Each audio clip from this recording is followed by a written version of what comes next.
Hello, everyone. Thank you for joining us today. I am checking as people are coming in. Thank you so much for joining. You can type hello in the chat while we get ready. We're just giving a few more seconds for people to connect. Being an introduction for our speaker of the hour, who is Ashley Morris, joining us from Prince George's County Government. And I'll give a few housekeeping things and turn it over to her because you all didn't come to hear me talk. You came to hear the great information she has to share. Okay, so good afternoon, everyone, and welcome to Preparedness is Wellness, Emergency Management and Home Preparedness. For those of you who don't know, my name is Candace Freeman, and I am Executive Director for Way to Live Foundation. Preparedness is Wellness is our annual emergency preparedness campaign where we try to encourage individuals and families in our community to take time to prepare themselves, their home, their families for unexpected emergencies and disaster. And so we are so grateful to have a guest speaker with us today. But I will give you a little bit more information about us and an order of the day, and we can get on to the order of what you're here for. So our mission at Way to Live Foundation is to make healthy lifestyle choices accessible, affordable, educational, and fun using biblical principles. Our primary goal is to improve health outcomes for families in the Washington, D.C. metropolitan region. And we do that by providing educational experiences and basic needs. So for today, it's important that we give a disclaimer that says that our views as an organization do not necessarily reflect the views of federal, local, state government, or vice versa. But we are partnering together to try to equip people in our community in a cross section of our mission. So we are also not able to cover every possible emergency scenario that could happen. It's critical that you take the initiative to learn about what the various risks are for yourself and your family and your region, but that you also use your own best judgment at the time. So rules of engagement for today, please keep yourself muted just to minimize any disruption and to allow for a better learning environment on the Zoom space. Take notes, definitely ask questions, but in the interest of time, I will let Ashley, be the one to kind of say if we have a time to pause and take questions throughout or possibly hold questions at the end, but you're always free to put your questions in the chat. I will definitely be monitoring that, so feel free to type that in there. And also, when it comes to any comments, we ask that you would please keep your comments and inputs respectful, constructive, and brief. With that said, because our organization focuses on sharing biblical principles, our goal is not to preach to anyone, but that is a core part of our mission. I'm sharing our anchor scripture for today, which is Proverbs 27:12. It says, "The prudent see danger and take refuge, but the simple go on and pay the penalty." And with that said, our guest of the hour is Ashley Morris. She is the Preparedness Outreach Manager with the Office of Emergency Management for Prince George's County. That is where we are based and where we primarily serve. I believe that many of you may also be residents of the county. So we're glad to have her. And with that, I will stop sharing and turn it over to her so that she can go over what she intends to share. Yeah, good afternoon, everybody. I'm super, super excited to be here. Really passionate about preparedness, and I think it's so important that we take some time to kind of think about, how to be ready, what you need to do before the emergency, and then also how the disaster system works. So I should be sharing my full presentation. Can everybody see that? Okay, awesome.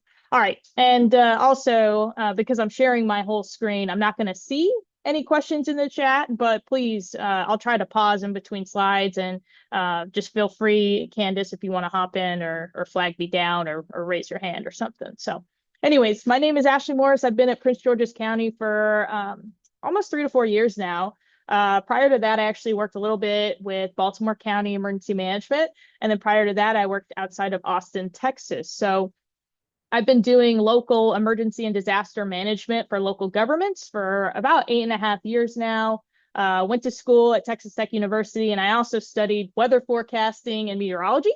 So I have a little bit of the weather weenie juice in there. So I can definitely answer any questions about severe weather, hurricanes, weather-related disasters.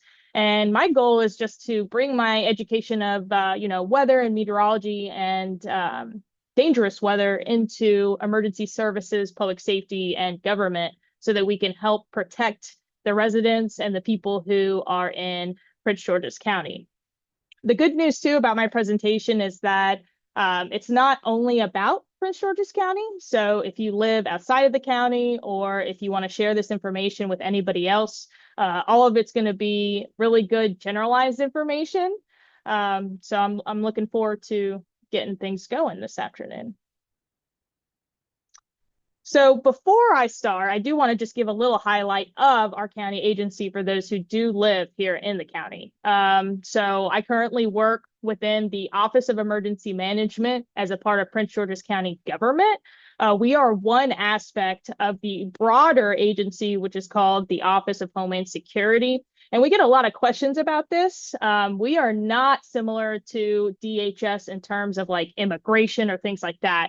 The reason that we have OHS as a part of our initiative is because when 9/11 happened, the terror attacks, we had a lot of influx of federal money and a lot of need for preparedness.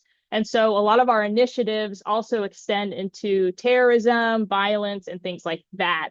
So that's kind of a little bit about why we have Office of Homeland Security affiliated with us. We do take money for terrorism prevention and also other federal funds relating to man-made disasters, which we're going to talk a little more in the future. Our disaster managers, we have about 12 to 15 that focus on disaster preparedness, response, and recovery in the county. They cover the entire county. So we work very closely with municipalities as well. But we also cover the unincorporated areas to make sure that we're ready for any kind of disaster or emergency that could happen. Our duty or our job is to, again, prepare the county, but also respond and recover after we have an emergency. We're going to get a little more into this later, but it's really important to know that the United States disaster system actually starts at the local level. So your city and your county emergency management agencies and staff lead the disaster. And then if the disaster is big enough, we get the help from state emergency management and federal emergency management, which is like FEMA.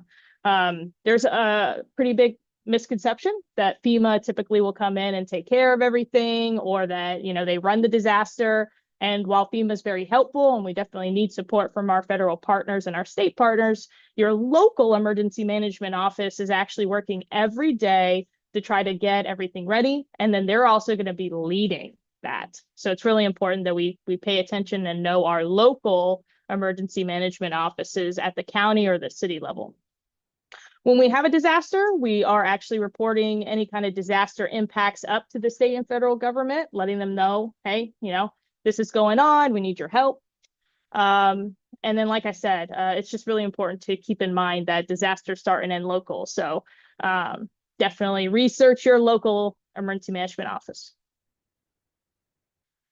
All right, so I want to start this presentation by going into what emergency management is. And the reason I always start with this is because there's a lot of misconceptions about what emergency managers do, what their background is, what their role is. And many people in our country don't even know that we have emergency management as a profession, or that we have emergency managers at that local or that state level. Everybody is somewhat familiar with FEMA because they get on the news a lot during disasters, but EM is still kind of a mysterious career field or duty, you could say. So I like to tell people disaster managers are basically disaster managers are emergency managers, and emergency managers are disaster managers. So a lot of people think, hey, maybe you ride a fire truck or maybe you answer an emergency call or something like that. We don't do that. We're not first responders. We are disaster managers preparing, responding, recovering, and mitigating or stopping any kind of emergencies and disasters from happening. Now, we work very closely with police departments, fire departments, public works, Department of Environment, our dispatch center, and things like that to help do the disaster preparedness and response. But we do not actually respond like they do. They're the ones that go out and save the lives and do the evacuations and do all of that. We help them get what resources they need. We help them organize their response. We help do briefings, collect information, make sure that they're staying safe. And then we also cover a lot of other things we're going to talk about in the future, like, mass feeding. So passing out food after a disaster, passing out water, opening shelters, helping get aid packages to our residents if we were to qualify for federal or state aid. Things like that. So we have a lot of different things we do with disasters, but it's very clear that we are not on the fire truck or a part of the patrol unit. So getting into disaster preparedness, one of our biggest goals in local emergency management is to develop emergency plans. So we get all of our partners around, all of our county agencies, our nonprofit groups like Red Cross, Salvation Army, our state and federal partners, and other community groups, and we help brainstorm or we think about how we're going to respond to a disaster. What would it look like if Prince George's County had a hurricane that came up the bay? What would the impacts be? Who would be at risk? Who's going to spring into action and who's going to do what?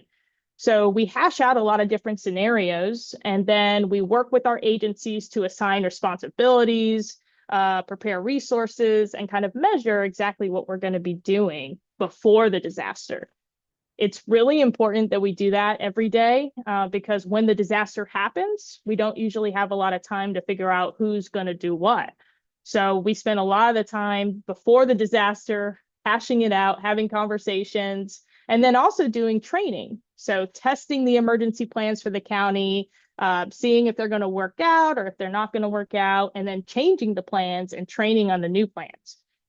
It's really important that we do that too, because we don't want to wait to test our shelter plan or our evacuation plan during the hurricane or during the active shooter. We want to make sure that we have all of that figured out so that when we get that dispatch or we get that phone call that something's happened, we can just spring into action and get people the things that they need immediately.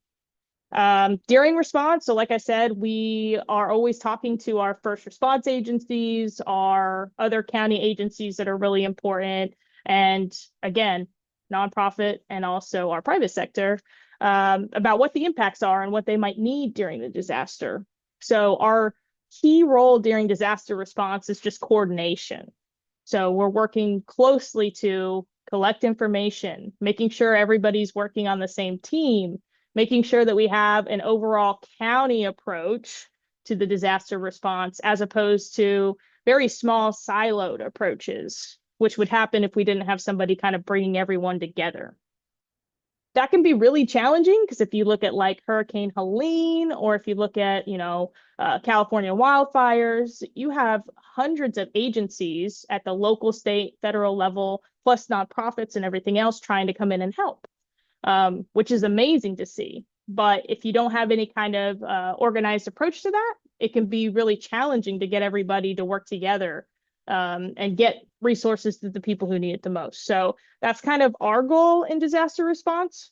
We have a county emergency operations center or an EOC that we would open up, and we would help coordinate and run the disaster response out of our EOC.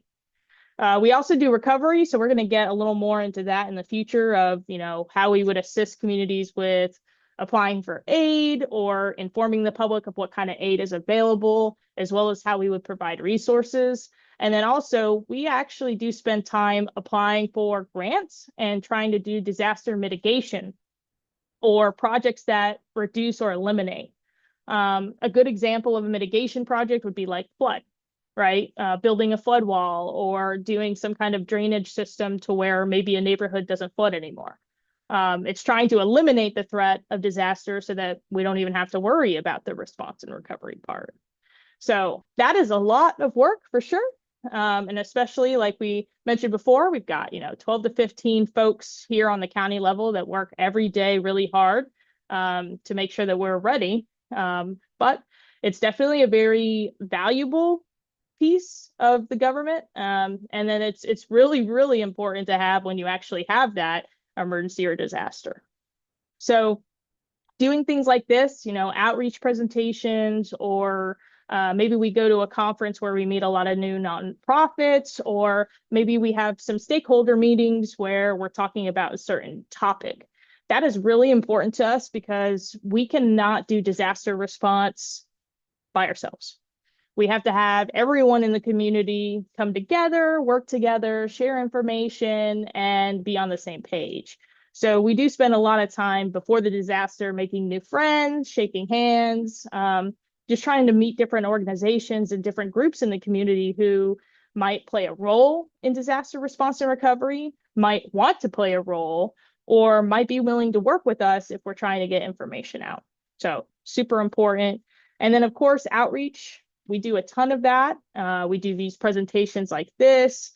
We do in-person presentations. We also do a lot of those community booth events, like through different county agencies here in the county, or sometimes private sector folks or businesses will have events and invite us out, all of that. Because really, we want people to know that we exist. We also want people to know how they can be ready in the event of a disaster. But most importantly, we want people to know where they can find things so that if we do have a disaster in the county, they'll know exactly where to go and it'll be a little less hectic dealing with it. So response, I did talk a little bit about EOC, and on the screen you see a pretty cool picture of an emergency operations center that is fully staffed. Looks like they're doing a little bit of a hurricane response there. We have an EOC just like that serves the county. And in the event that we were to have a very large emergency or disaster, could be an active terror, could be an active shooter, could be a hurricane, could be a tornado. That's exactly what ours would look like too. So all those people in there are different agency partners. They work for different government entities. Some of them might work for nonprofits. And they all have a job when they come into the EOC to share information and work together to solve whatever problem we're solving. Maybe it's opening up a reunification center for a school because they had an incident and they're trying to reunite children with families, right? Maybe it's opening a shelter because maybe we had a large apartment explosion and now we have folks that need somewhere to go while they figure out their recovery. All of those things. So we're working together to manage that. We also actually oversee or lead the alert systems. So if we need to send out an evacuation notice or some kind of alert system to your phone, we can do that from the Emergency Operations Center. And then most importantly, we oversee a lot of the document response. And that's really important because when we have federal disasters, we might be able to qualify for federal aid or federal support through like a declaration, which some of you might have heard of. But to do that, we have to prove what we've done as a county with response. And then we also have to keep receipts and keep really good logs so that we can get that money back. And that's really hard and really challenging, but really important because many disasters like hurricanes and other things can be millions to billions of dollars. And that can easily make a local government go bankrupt if we don't do really good documentation and work really closely to try to maximize how much money we can get back from the federal government in terms of declaration. All right. Recovery. So we lead the damage assessment process after the storm. We help organize the debris management, so going around and collecting debris on public right-of-way, but also giving educational information and setting up private debris. We also work on long-term housing and care, managing of recovery funding, if there is any of that, as well as documentation again. And most importantly, our priority as a government is to make sure that critical infrastructure is restored. So any kind of water systems, roadways that the county owns, any facilities that the county operates. That's what we're kind of working hard to get going. We also do partner with private sector. So a good example would be like your power grids, BG&E, Pepco. They're technically private, so we don't own them, but we work closely to make sure that work's being done for restoration.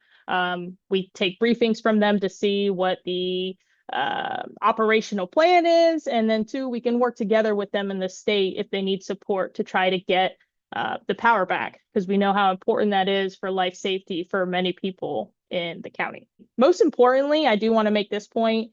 With debris management, we really can only clear debris on public roadways or public land.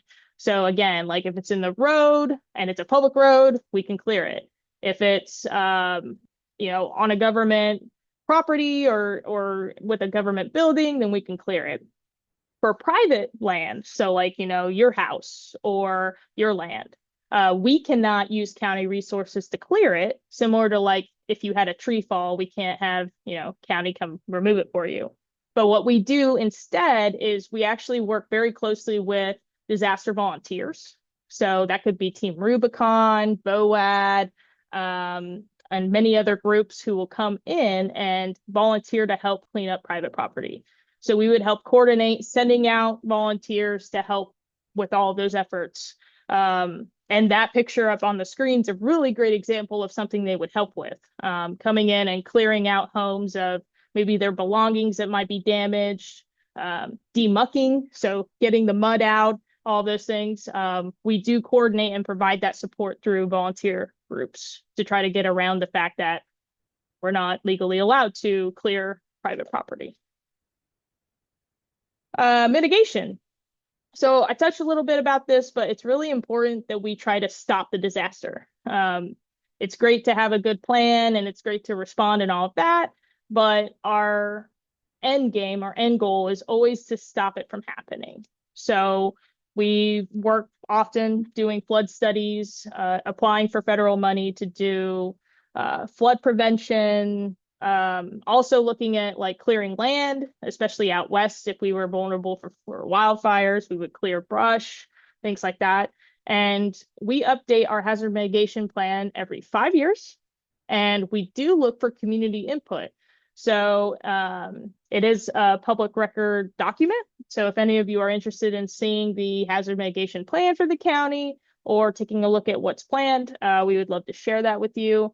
I believe too, it should be up on the county website. So you should be able to take a look at that too. But it is really important that we spend time trying to prevent it, because it's actually been proven that if we stop the disaster through mitigation, we will spend less money than if we spend money on disaster response. All right, so I'll take a brief pause here and see if we have any questions so far. Okay, I'll jump in. I think one of the things that you mentioned, you were talking about the mitigation, right?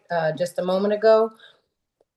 From your perspective at the county, what would you say is the biggest threat that residents in Prince George's County should be concerned about, preparing for, trying to mitigate at home?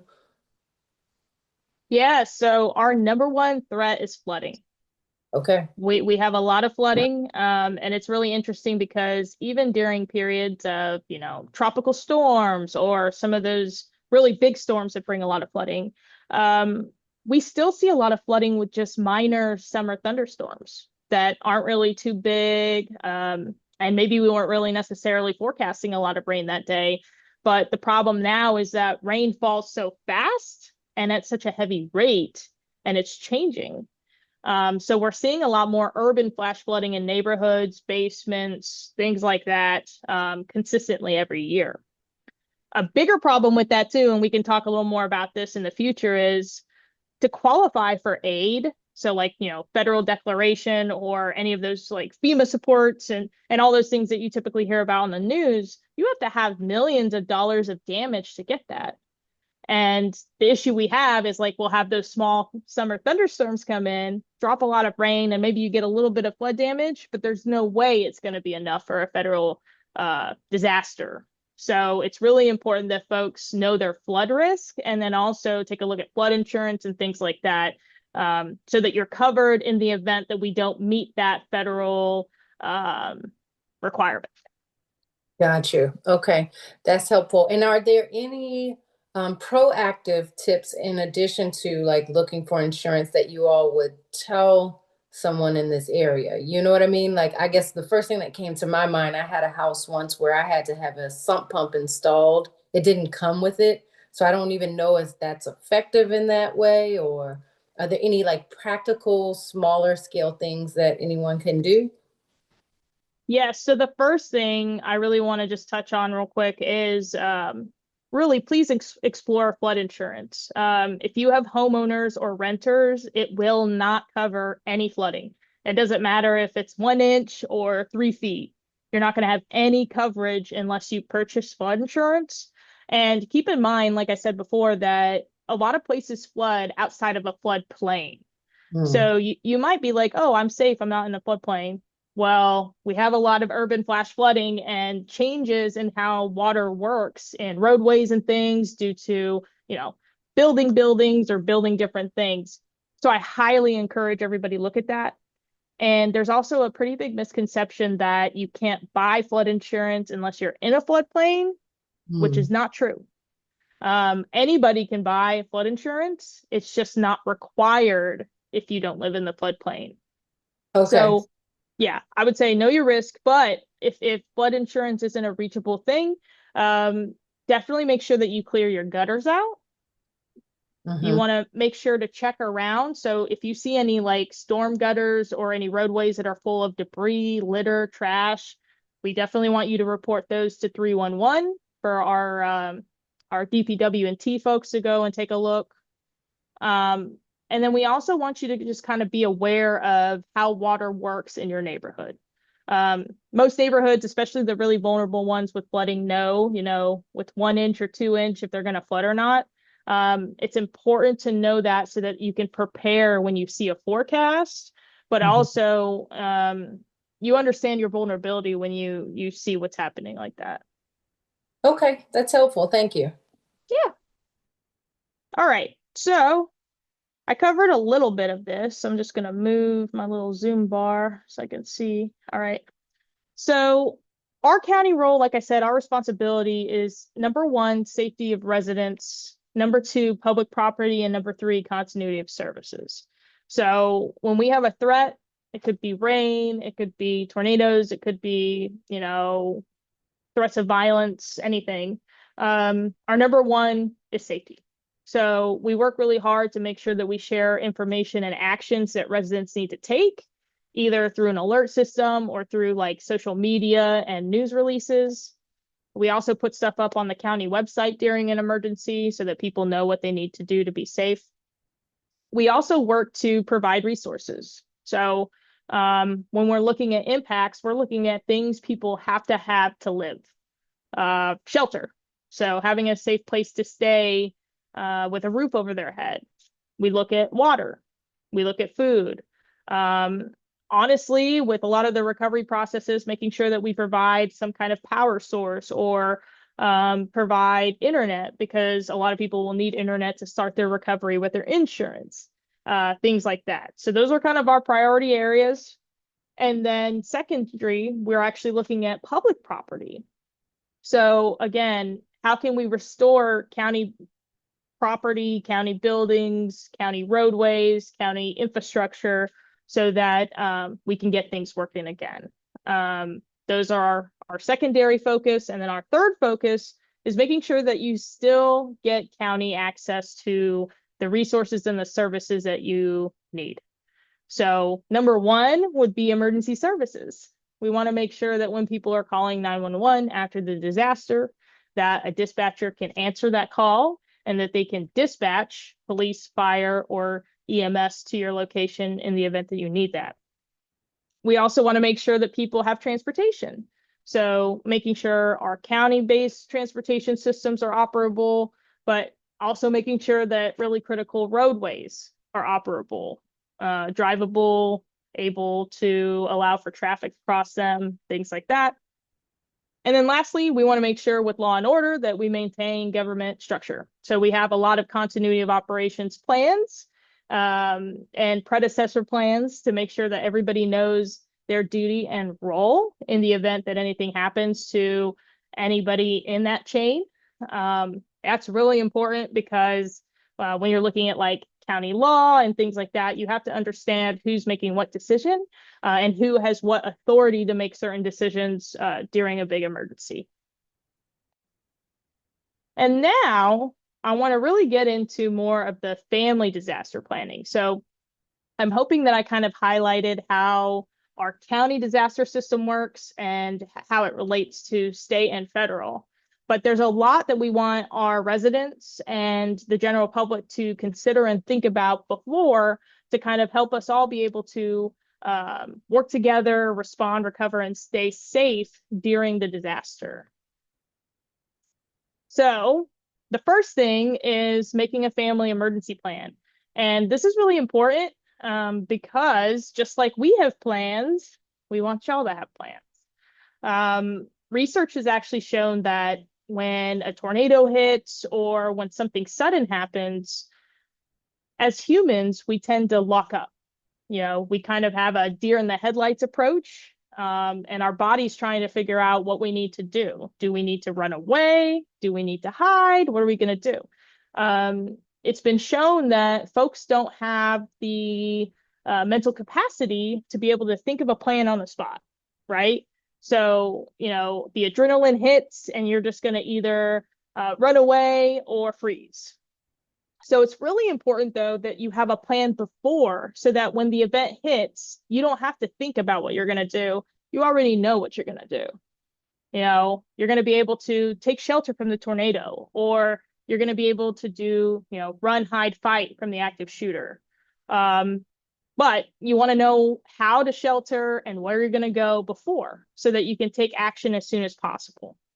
With tornadoes, you only have maybe 30 seconds to 10 minutes to take shelter in time. So again, that's not a lot of time to kind of figure out where should I go? Can I crawl down there? Can I clean out my closet to get in there? Right. With active threats, active shooter, it's even less time. So I think statistically, most active shootings are done within like 2 minutes or less. So it's very sudden. You don't have a lot of time. So it's important to think about, you know, if you are at the store or if you're at home or if you're at your workplace, you know, where are the exits? Where would I hide? What would I do? That way, when it happens, you can just take action faster. If you don't already have like a family emergency plan on what you would do, you can visit ready.gov. They have some really great information on different threats and hazards, you know, from human-based to severe weather and natural. And you're also able to get some templates. So it'll help you kind of start to write out what your plan should cover and what that looks like. I do want to say, I always do feel not bad, but I'm very aware that everybody is very busy, right? All of y'all have very busy lives. Many folks have kiddos with a lot of activities. Maybe you're really engaged in your worship communities or a variety of other things. So I know that planning is not always the biggest priority, and it's hard to find the time. I also know that it's very overwhelming, right? There's a lot of things that could happen in the world. And then when you're starting to think about it, there seems to be like a lot of time and money you would have to dedicate to it. However, you do not. So I'm here today to remind everybody that you can do just one small step at a time. You can just maybe do, you know, 10 minutes, 30 minutes a week, just thinking about your plan, writing it down, doing some research. But preparedness is supposed to be a journey. So it's not something that you can kind of flip on or off with a switch. It's something that you do with time, and you slowly get better and better and more prepared with time. And it's also really important to know that even if you're not fully prepared, maybe you can only do one or two things. That is still better than nothing if we have the disaster. So even the small things matter. Everything you can possibly do matters. We don't want residents to be like, man, like, I can't do all this, so I'm not going to do anything. No, please try to do what you can, because it's really going to make a difference during the disaster. When we're doing planning, there are two different plans we're really going to focus on today: communication plans and then shelter and evacuation plans. And communication planning is really important during disaster because it's a time of chaos. You might be separated from your friends and family. You might not know if your friends and family are okay. And then on top of that, we might have huge interruptions to, cell towers, landlines, communication systems. You might not be able to use the phone to call someone. You also might not be able to get on social media or get on the internet. That actually happened to many people with Hurricane Helene, and they didn't have a way to communicate besides face to face for a few days. That can be really scary and really stressful. And so it's important to kind of plan your communication plan around all of those different variables that could happen. So step one is preparing to just know the numbers. I know when I was in school, I was taught to memorize my home number, my mom's number, 911, and all those things. But nowadays, a lot of people don't. And especially younger folks who, we've had cell phones a while, you just save it and you never really have to type in the number anymore. It's really important that you take some time and write down these numbers on the slide. So what are all of your family members' cell numbers and home numbers? What are family out of state? What are their numbers?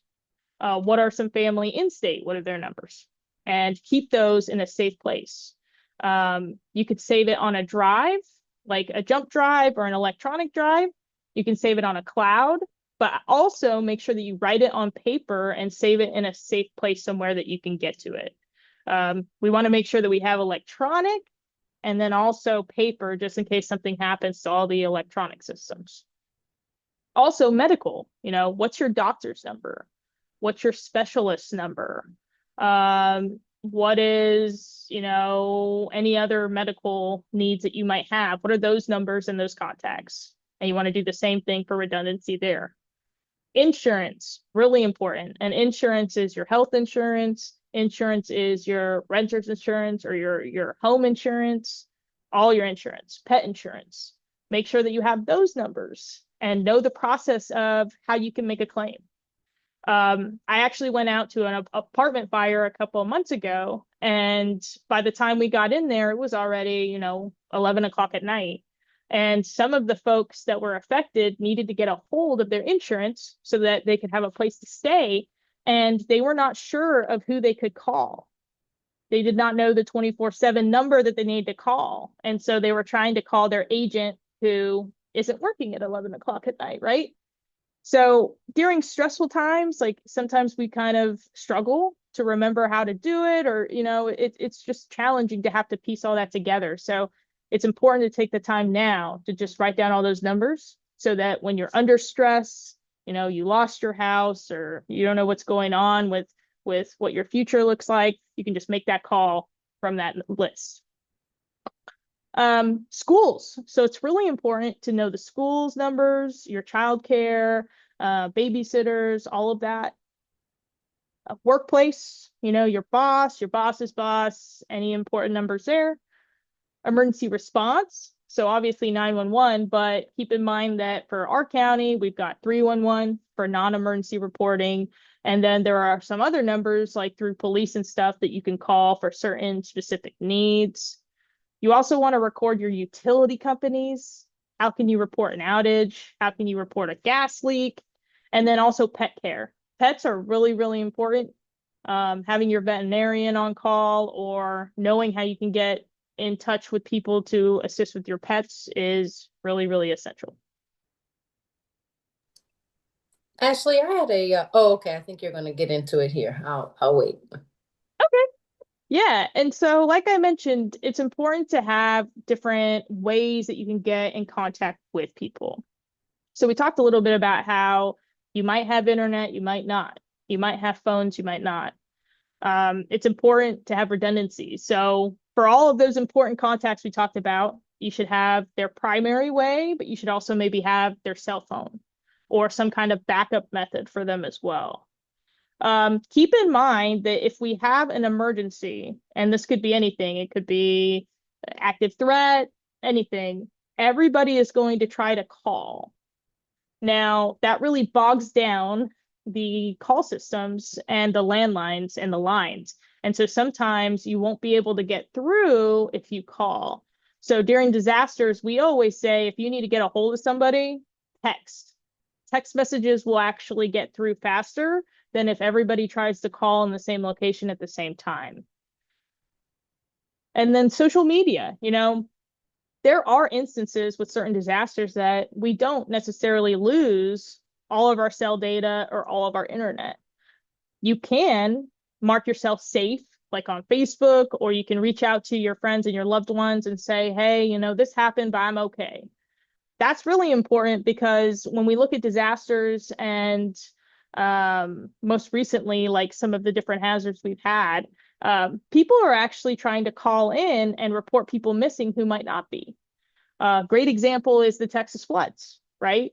They might know that you're in the area, but if you don't have a way to tell them, they're going to report you missing, right? Even though you're okay.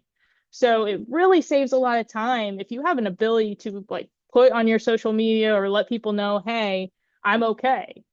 That's great because it saves a lot of time and it allows us not to have you on the missing persons list and authorities looking for you if you're okay, right?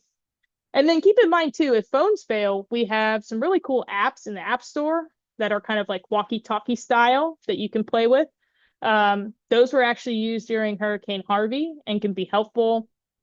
And then landlines are actually historically a little more durable than cell. So it's never a bad idea to either know where a landline is or have one for an emergency because sometimes landlines will work when cell systems go down. And with that, I'll take your question if I didn't cover it on this. Sure. I think you actually touched on it, but I'm wondering when you mentioned the apps, the walkie-talkie style, are there specific apps that you would maybe not recommend or not, we're not endorsing anybody, but is there something, because I will just go in the app store and search, but is there any one particular that you all have found most effective or most reliable? Yeah, so the one from the Hurricane Harvey case study, I believe, was Zello.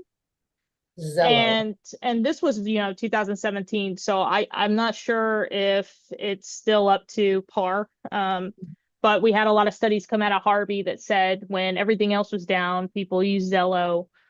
They were able to communicate, and um, there might even be some new options. I know technology's changed a lot, so definitely just take a look and maybe use AI or Google or do some research to see in the Yep. App Store what ones are great. And then is email a viable option as well? Yes, and I should Okay. probably definitely add that. Email definitely is something that you can use. Um, and honestly, too, using multiple methods is smart. Okay. So, like, if I survive a tornado, I could put on my Facebook, I checked in safe. I'm alive. I'm good, right? Mhm. And then I group text my family, hey, I'm okay. And then maybe I send an email to other folks that I don't have their number, but I have their email. Mhm. Just trying to broadly pass out as much information as possible through different routes is helpful and it's good for redundancy. Okay. Thank you. Yeah. All right. So shelter planning. So it's important to know the difference between sheltering in place and evacuation. So shelter in place got really popular with COVID because we had the stay-at-home orders and some of that. But keep in mind that shelter in place is a little more than just staying at home. In most cases, you're actually protecting yourself in your home. So you might be hiding in a secure room. You might be trying to keep toxic air from outside out. So trying to eliminate outside air from coming in. It could be related to like a chemical spill or an explosion or a hazmat or a variety of different things. So it's important to have kind of a general shelter in place plan at your home or your workplace. If you're issued a shelter in place, you're probably going to receive that with an alert. So either an alert on Alert Prince George's, or we're going to send you one of those wireless emergency alerts on your phone. And when you get it, it's important to act as soon as possible, because if we're putting it out, that means that there's a threat right now. So you're going to bring people inside, you're going to bring pets inside, you're going to lock your doors if needed. Locking doors pertains more to violence. So if there's somebody out trying to harm someone, lock your doors. For the air or the hazmat, you're going to turn off airflow systems. So that's your HVAC, your heaters, your air conditioning. And the reason is because we don't want the chemicals to come inside. You're going to take your emergency kit or your emergency management kit to your shelter room. And what I recommend too is if you identify that safe closet, basement, whatever that looks like for you, just keep your supplies in there, because then they're there, you can get in there, shelter in place, you've got all your stuff there already. If that isn't possible, then know where your stuff is so you can grab it, take it into your shelter room. For hazmat and like the toxic gas scenario, you're going to cover up your windows. You're going to take some plastic sheeting and you're actually going to tape the seal of the doors and the windows. Again, that's just a precaution to take to avoid like chlorine gas or some kind of substance that would harm you from coming inside and hurting you. And then while you're sheltering in place, you really want to make sure to check information sources. We will definitely send out a follow-up saying it's all clear or that we're dropping the shelter in place order. But it's important to stay tuned with developments so that you know what's going on and to wait until authorities say it's safe to do so for you to leave. Evacuation planning. So that's the opposite of shelter in place. That is leaving. And it's really important that when you receive an evacuation notice that you leave immediately. We've seen with a lot of storms, particularly like hurricanes, tropical storms, that folks will wait because maybe we issue the evacuation warning or the evacuation notice now, but the storm doesn't come until tomorrow morning. Well, we don't want people to wait because, as you can see in the picture, there's going to be a lot of traffic. It's going to take a long time to drive a short distance. So what we normally see is they'll get the order, they'll wait, and then they'll try to leave last minute, but then you're stuck in all that traffic. And then the flood comes or the storm comes, and then you're actually more vulnerable stuck in traffic than you would have been, right? So as soon as you get it, please, please, please go. As emergency managers, we do not take evacuation notices lightly. They require a lot of resources, and they're actually really dangerous to do. During Hurricane Rita, we actually had more people evacuating from Louisiana pass away from the evacuation process than flooding in the storm. So we know that, and we only issue evacuation notices if we really think you are significantly in danger.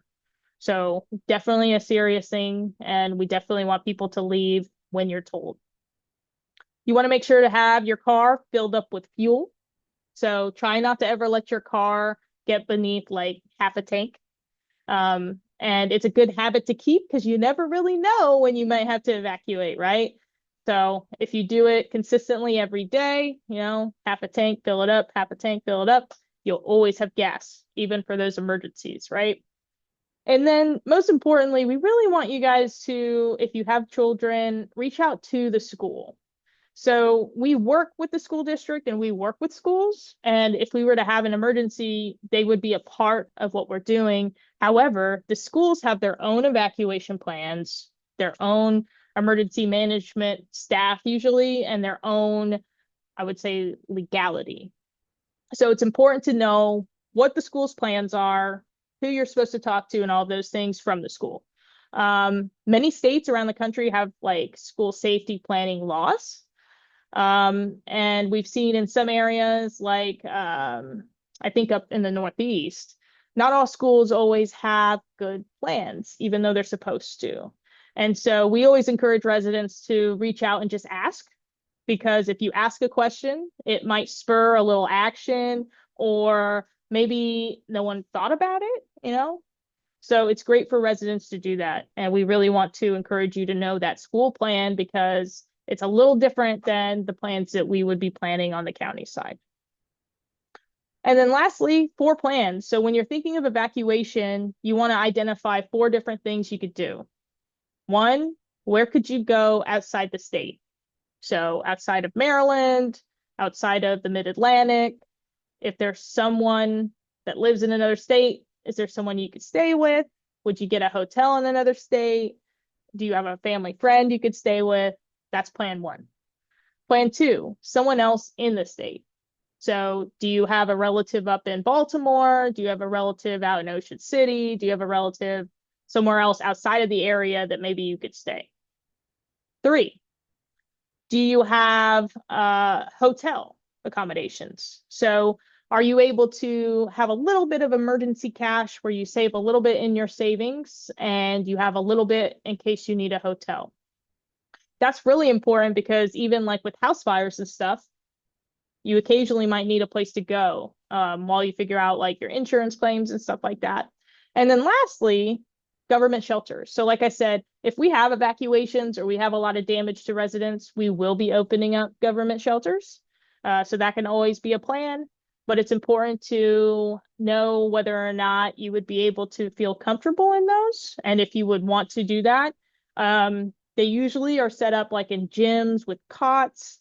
And I will say, even though we like give about 6 feet to everybody, their own little like cot square, basically, it's not the most like, I would say, comfortable experience. And also there's not a lot of privacy. And so some folks might not want to do that. And so it's important, if you're not wanting to do that, then to make sure that you have a backup plan outside of that. All right, emergency kits. So Really quickly, I have a question about the evacuation. sure. So for those of us, I believe everyone on the call is in the DC metro area. When it comes to picking your evacuation route, I get asked this question periodically of like, where do we go and how do we get there? So for those of us who live in this area, we've got Route 50 that goes either from DC or to Annapolis, or we've got the Beltway 495, which is just 66 miles of a circle. So, I guess what would you say in terms of picking your evacuation route? Because I imagine, particularly the Beltway, it's almost like you just have to know where to get off. Where are you trying to get off, since it's a circle, right? Yes, and what we actually do get a lot of questions on this, and what I tend to tell people too is we don't necessarily have like designated routes that we would for sure do, like for a hurricane or for something else. And the Mhm. reason for that is because you don't necessarily know what the impacts are, right? So, like for instance, if I have a hurricane, maybe I've got trees all the way down on Baltimore Washington Parkway, right? Mhm. If that was a part of my plan, then I couldn't use it, and then my plan would be bad, right?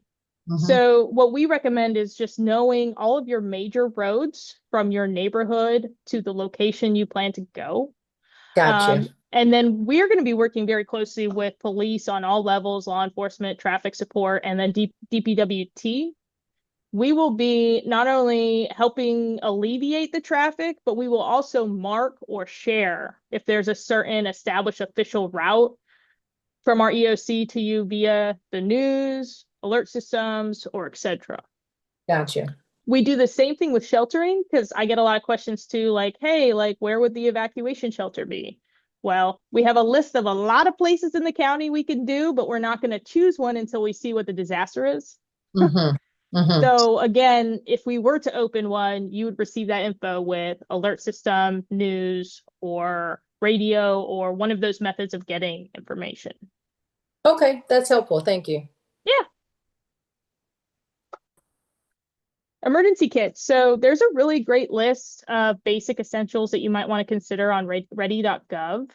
Um, what I encourage y'all to do, because like I can sit here and kind of talk a lot about, 72 hours of water, 72 hours of food, and most people get that part. But the important stuff are the individual needs that you or your household might need. So, for instance, medications. That's really, really important, and depending on you or your loved one or your roommate, you guys might have a certain amount of conditions that, having certain medications are essential to living, and you want to make sure to work with your doctor to have access to that, or keep a back supply, or have some kind of way that you have that in your emergency kit if you have to leave.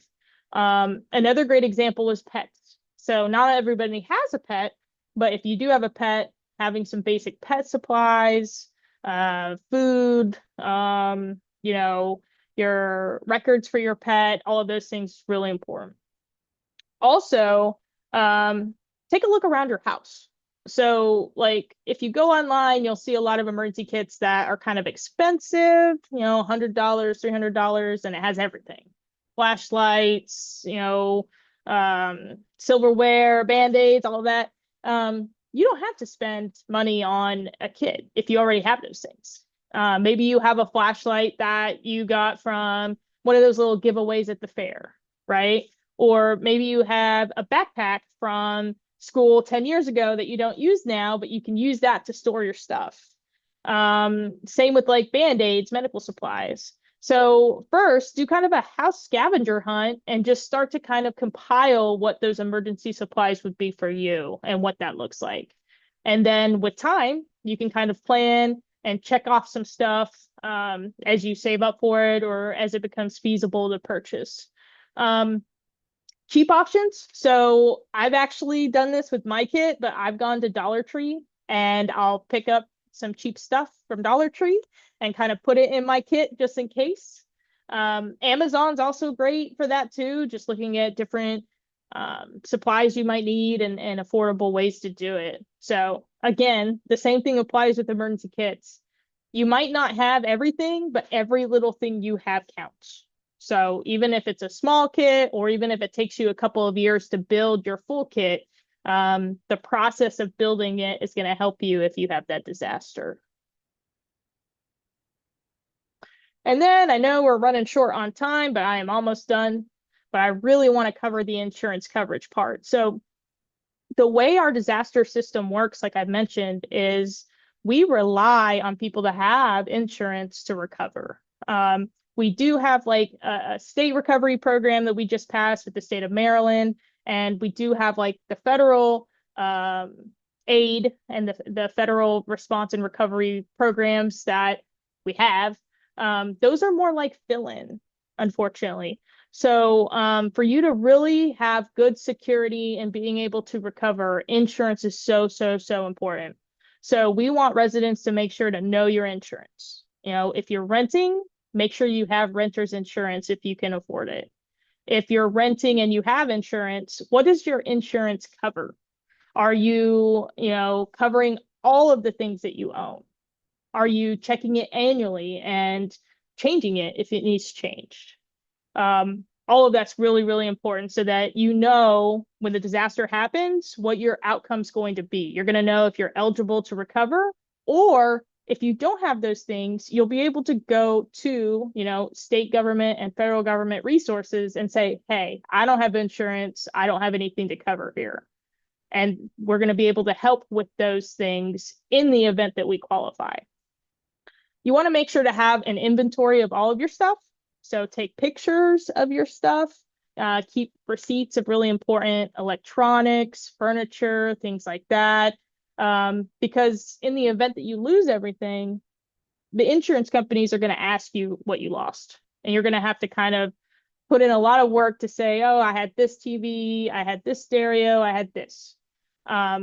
What I've done personally is I've actually taken my cell phone, and once a year I do kind of an inventory walkthrough. So you can either video or you can just go to each room and take pictures. But I've done that, and then I store it in my Google photo library. so that if something happens to my apartment, I have pictures of all of my stuff and I can help use that to also remember what I have, but also track it. You also really want to consider flood insurance. And I'm really trying to bring a lot of attention to this because flood is our #1 hazard. But if you don't buy flood insurance, which is a separate policy, you will not get anything. No kind of insurance help, not from homeowners, not from renters. It's a separate thing, and it's really important. And we've seen, like with Hurricane Harvey, with Helene, a lot of folks that get flooded don't have coverage and they lose everything. So when you lose everything, the only way for you to get money is if you're lucky, you might get a little federal money, or you might be able to get some money from nonprofits. Like the Red Cross might do a drive, Salvation Army, they might give you like a little gift card or something in recovery. But just think about how much you own and all of those things. It's not always safe or feasible to count on nonprofits to come in and hope to help you. The insurance is so important. And so make sure that you do a little bit of research on that if you can. And if not, know your risk, and also make sure that you monitor the forecast so that you can move things if it's going to flood, or try to protect yourself as you can. And then lastly, just make sure that you contact your agents as soon as possible to make a claim. Recovery can take a very long time, and they're usually going to be a little inundated with like recovery asks. So it's important to get your claims in and start that process as soon as possible so that you can get back to your normal life as fast as possible. And then lastly, just a couple slides, alert systems. So if you live in Prince George's County, we really want you to subscribe for Alert Prince George's. That is our county-based free text system. And I can share the link with the group when we're done. But that is one way we would get evacuation notices out to you or anything else.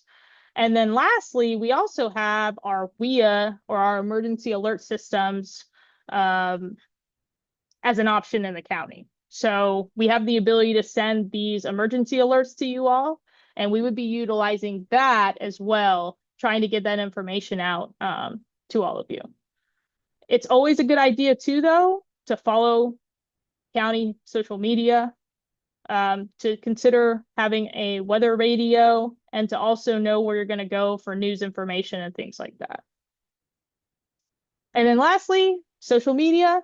It's huge now. I actually need to add probably Instagram, TikTok, and some stuff. Social media is great, and we do use social media to get updates out and things like that. However, there is a lot of rumors, misinformation, and sometimes things aren't 100% true on social media. So we definitely want you to follow official sources, but we also want you to use social media in a way that it helps you investigate more.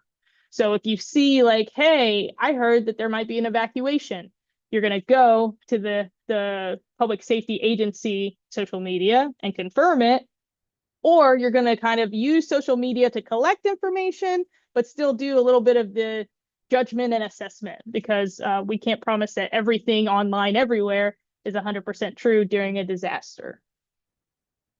And with that, that's all I had. So I will take any questions the group might have. And I just want to thank y'all for listening to me talk about preparedness, because I'm just very passionate about it. Awesome. Thank you so much, Ashley. So one thing I will say, if you send me maybe the official links for the social media, I will make sure to share that out so folks can have it, make it easy for them to follow or subscribe, anything like that. And I will give a moment to see if anybody else, we lost a couple people, I know some people may have to get off, but if anyone else has any questions, I'll give you a second before I ask maybe one parting burning question that I have for Ashley. So feel free to come off mute if you want to, or you can put your question in the chat if you would rather not. Any questions at all about anything, emergency management, emergency preparedness? Oops, I see. Let's see. We've got something in the chat. Oh, thank you for this informative session. Okay. Thank you, Linda. Any questions from anyone? Okay, so my last question, Ashley, for you would be, that was a lot of information, a lot of awesome and great information. So we're thankful for it. But to combat any feelings of like overwhelm that somebody might be feeling right now, from your perspective, your professional perspective, but also maybe how you handle preparedness personally in your personal life, what would you say is like the single, if they could only do one thing right now, what do you think would be the best one thing to choose? So historically, we're pretty good at like getting food to people, opening shelters and stuff like that. So I would say having the conversation with your household of what you're going to do and count on being separated or count on that, where would you meet? What's your plan? That plan's really important. And Mhm. then after, honestly, I would say just understanding like your coverage and having that stuff figured out. We can help with a lot of resources, but some of that stuff's really tricky, like with insurance and stuff like that. And you just don't want to wait until you're stressed out to deal with that. So I would say making a plan and then understanding your insurance processes. Okay, that's great. That sounds good. Talk to your family. I think that makes sense to a degree because other resources will be available, but like you guys can't help us have the conversation with our loved ones, right? Um, I so did yeah, have a that makes question. sense. Okay, go ahead. Yeah. I did have a question. Can you hear me? Yeah. Yes. Oh, okay, thanks. So some of the information provided, which was very good information, thank you very much. It was informative. But I had a little bit of a concern because some of it makes the assumption that some of the communication modems will be operable. So what happens when you can't call anybody on a cell phone? The towers are down or this is happening. So what's the plan with regard to communicating when all or some of these modes of communication are not accessible? Yes, so I would say we plan on face to face. And when we're doing disaster response, we count on, not having public safety radio, which would be kind of an exception, but a part of your plan should include how you're going to meet up with people and exchange information the old Hmm. school way, unfortunately. But it's important to build in like meeting places or, hey, if we're separated and I can't call or contact you, I'm going to be at grandma's house or I'm going to meet you within this time and establish that so that you can establish the face to face because that's really the only way you can really do it if you have like no technology communications. But that Mhm. also applies to receiving the information from a governmental source. So if if if your cell towers are down or if your systems are down, how do we get that information from the um, preparedness agency? Yeah, so our goal would be heavy reliance again on like face to face and trying Okay. to put out information to community members and groups that can also contact other people. Okay. Some of us train to like establish bulletin boards. Okay. So we could do bulletin boards in certain community places. We would work on also if we had officers, like some of them have PA systems. Hmm. So Mm. we could have them drive in neighborhoods and give information like that. We could do handouts, door stuff. There's a lot of old school things we could do to try to get information out. Unfortunately, it will be slower, Right. so that's working against us. But yeah, like we would have to do some alternate planning on that, on how we would get information out. You Okay. know what?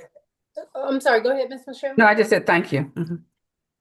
Just as you were mentioning that, Ashley, maybe perhaps a suggestion that could be useful in that type of a scenario. Maybe community centers or grocery stores. Like, you mentioned the bulletin board, and I was like, maybe it's the type of thing where we share with our network.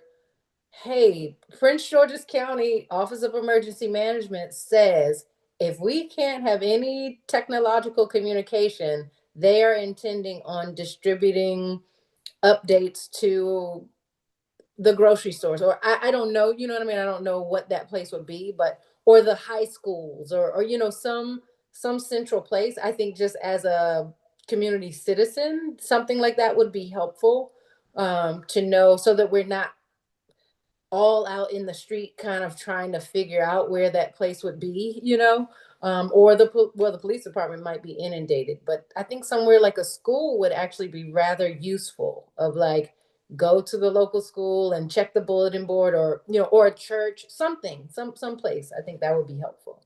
So Yeah, that's a no, I think that's a great idea. And I think too, like, we do plan to rely on like AM radio, which normally you don't uh, lose radio. okay, So okay, radio is radio, a right. great option. But if you were to lose everything like EMP style, Oh, I think definitely like reaching out to like our community groups and all of the community facilities and working together to just try to disseminate the information to the impacted people got you. um, would be our plan. And we would probably utilize volunteers too to try to get information out again, like flyers, whatever.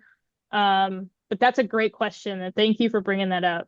That was a great question. Is there a designated radio station? I didn't even think about radio. That's just, my mind didn't even go there. But is there a designated radio station for the county, or? I know we have a TV channel. I would need to look up the designated radio station that we have one. I Yeah. know that our alert system, though, when we send out the same like Amber Alert style alerts, Mm-hmm. we can select weather radio as an option, but also radio.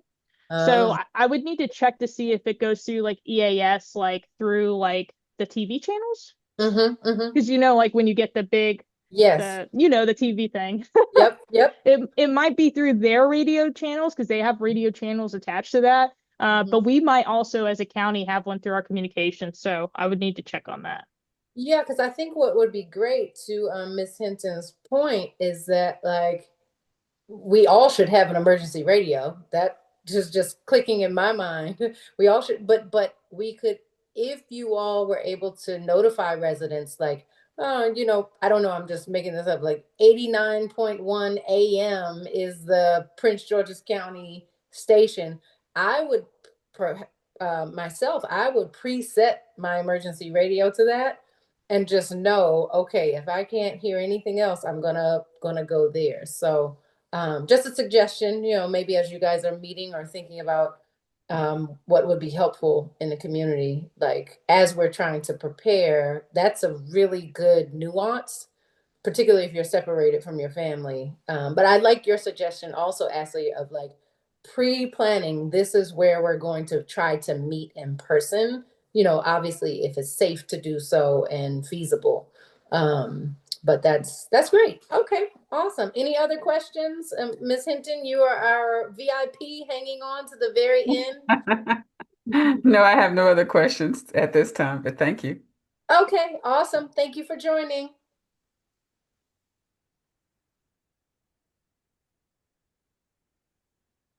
I think, Ashley, you can hang on for a second, but I think that's all, Ms. Michelle. So thank you so much, for coming, and we will be sending out the recording of this presentation for sure to everyone who attended, and also our general email serve. So share with your friends and family.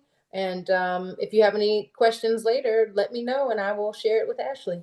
No, thank you, but you are going to send out that alert, Prince George's Hmm. alert, Prince George's. Okay, thank you. All right, Yep, I'll bye-bye. send the links and all that to y'all. Thanks All for right. coming. Bye-bye now. Awesome. Bye bye.